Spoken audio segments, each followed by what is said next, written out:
na aula passada. Será que todas as pessoas são capazes de aprender a ler e escrever? Será que todo mundo tem essa possibilidade?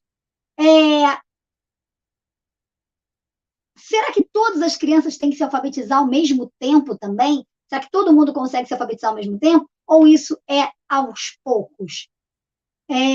Então, exemplos bem comuns que eu sempre vejo é a professora dizendo que ela é do terceiro ano, ela é do quarto, mas ela tem alunos que não estão alfabetizados. Muitas vezes ela é professora do primeiro ano, mas ela tem algum aluno que não consegue acompanhar a turma. Às vezes ela é professora de educação infantil ou de qualquer outro ano escolar, mas tem um aluno que tem alguma síndrome ou tem alguma condição que limita a aprendizagem dele. E aí, o que é que ela vai fazer para ajudar ele a apresentar, não apresentar dificuldade na alfabetização? Exemplos como esses, né? Esses e outros exemplos são super comuns e a gente se depara todos os dias na nossa sala de aula. Se você é do primeiro ano, se você é do segundo, se você é da educação infantil, se você é do quinto, sexto, enfim, está no lugar certo. Para resolver essas questões, a gente precisa primeiro entender como o aluno aprende. Não adianta a gente avançar aqui, eu te explicar como é que a gente alfabetiza se eu não entender como é que o meu aluno aprende. Então, como é que o meu aluno aprende? Primeira coisa é a gente entender que cada pessoa se desenvolve em 3 dimensões. A dimensão emocional, a dimensão intelectual e a dimensão física. E o que isso significa? A dimensão emocional, né? A dimensão afetiva, a dimensão afetiva emocional é o modo particular em que aquela pessoa se integra às suas experiências e organiza seus sentimentos, ou seja, como ela se sente. Como que a pessoa reage, quais os sentimentos que ela tem. Então, a gente tem alunos que são mais extrovertidos, outros que são mais tímidos, uns que choram mais, outros que não choram nunca. Então, assim, a gente tem essa questão afetiva, ela vai influenciar na aprendizagem. Se uma criança não está bem, se os pais brigaram, se a avó ficou doente, se o cachorro morreu, se aconteceu alguma coisa que abalou emocionalmente aquela criança, ela vai ter algum tipo de dificuldade, ela pode vir a ter algum tipo de dificuldade na aprendizagem, porque o aspecto afetivo vai influenciar. Em relação ao aspecto intelectual, o aspecto intelectual é a capacidade de pensamento e de raciocínio. É a capacidade da pessoa de encontrar soluções para os seus problemas. Então, nesse caso, tem a ver com os estímulos, tem a ver com o desenvolvimento intelectual, com os estímulos que nós vamos dando para a criança e o que ela vai respondendo a esses estímulos. O desenvolvimento de habilidades e competências. Então, muitas vezes a criança ela tem o aspecto intelectual comprometido, às vezes ela tem uma síndrome, às vezes ela tem um transtorno, um déficit cognitivo, uma deficiência intelectual, não vai dizer que ela não vai aprender, mas ela pode ter um pouco mais de dificuldade para aprender, ela vai precisar de mais estímulos ou de estímulos mais adequados. E aí nós temos também o aspecto físico, né, que é o aspecto físico-motor, que está ligado ao crescimento orgânico, ao desenvolvimento neurofisiológico. Então, ou seja, não adianta nada a gente dar um estímulo que a criança ainda não está pronta neurofisiologicamente. Ou seja, por exemplo, você não vai querer alfabetizar uma criança de 2 anos, porque neurofisiologicamente ela ainda não está pronta, ela não está madura para isso. Então, a gente tem algum processo de maturação ainda aí para essa criança ser alfabetizada, se desenvolver. E esses 3 aspectos, na verdade, eles vão estar ligados e vão influenciar no aspecto social. Então, o aspecto social é a maneira como as pessoas reagem diante de situações que envolvem outras pessoas. Então, muitas vezes, uma criança tem uma dificuldade emocional, às vezes de socialização, e ela pode reagir de uma forma agressiva, ou ela vai se fechar e não vai querer brincar, enfim.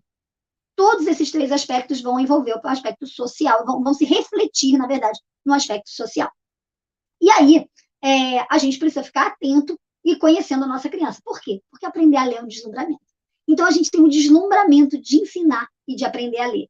Eu, como professora, eu me deslumbro todas as vezes que os meus alunos avançam. E o aluno, enquanto aluno, a pessoa enquanto aluna, ele também se deslumbra nessa aprendizagem. Então, só que existem questões que o professor precisa entender. Então, para ensinar a ler, o professor, antes de tudo, ele precisa saber o que é alfabetização e a diferença entre alfabetização e letramento. Vou aumentar até aqui a tela. Ó.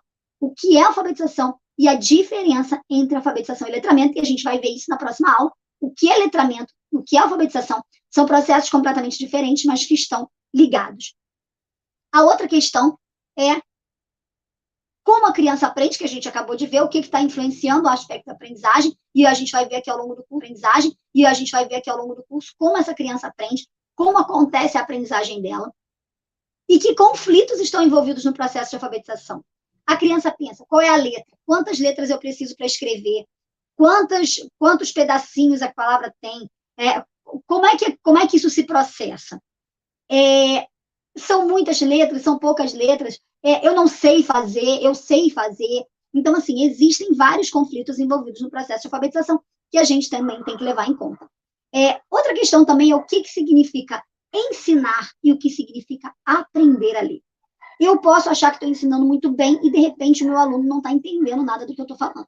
Isso porque nós temos alunos auditivos, mais visuais ou mais sinestésicos. Ou seja, alunos que aprendem melhor vendo, alunos que aprendem melhor ouvindo e alunos que aprendem melhor fazendo.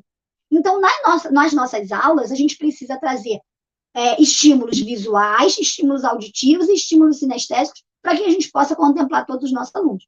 E prestar atenção se o que a gente está ensinando está de uma forma que todos possam entender e todos possam avançar.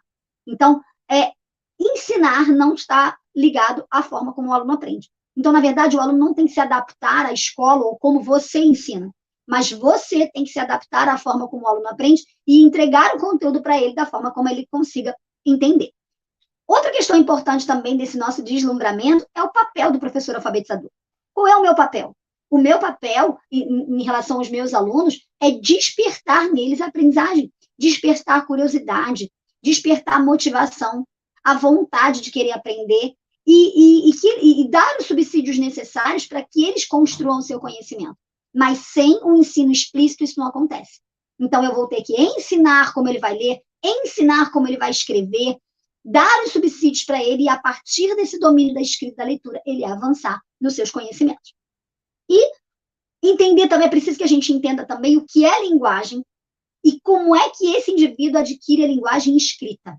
O que é linguagem, desenvolvendo a oralidade também dessa criança e mostrando para a criança como ela vai passar do que ela fala para o que ela escreve. E que nem sempre essa escrita corresponde totalmente à fala. Né? A gente tem diferenças regionais, enfim.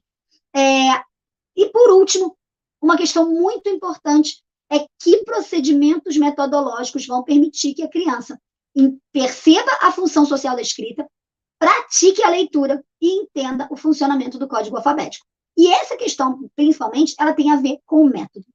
Qual o método que você vai usar? Ou seja, qual a forma que você vai agir, qual o caminho que você vai seguir para que a criança consiga perceber a função da escrita, para que ela vai escrever, onde ela vai usar essa escrita, consiga praticar essa leitura, para que essa leitura ganhe fluência e desenvoltura, né? E compreensão, e a criança entenda o funcionamento do código alfabético, ou seja, o princípio alfabético, como ela vai juntar essas letras, que as letras, cada som, ele tem uma correspondente, né, de uma letra, cada letra representa um ou mais sons, né? Cada som é representado por uma ou mais letras, essas letras combinadas formam sílabas, formam palavras, formam frases e formam textos. E esses textos são compostos de frases, de palavras, essas palavras de sílabas, essas sílabas de letras e de sons. Então, qual é o método, o que é que a gente vai usar para que a criança entenda essa questão? Então, de método, nós vamos falar dos processos de alfabetização. Então, o que é importante? É um deslumbramento, é uma maravilha, a aprendizagem da leitura e da escrita é sensacional, mas você também tem que pensar nesses aspectos todos que precisam ser levados em conta e o professor precisa conhecer para que ele possa realmente desenvolver a leitura e escrita dos seus alunos. Então, nós vemos na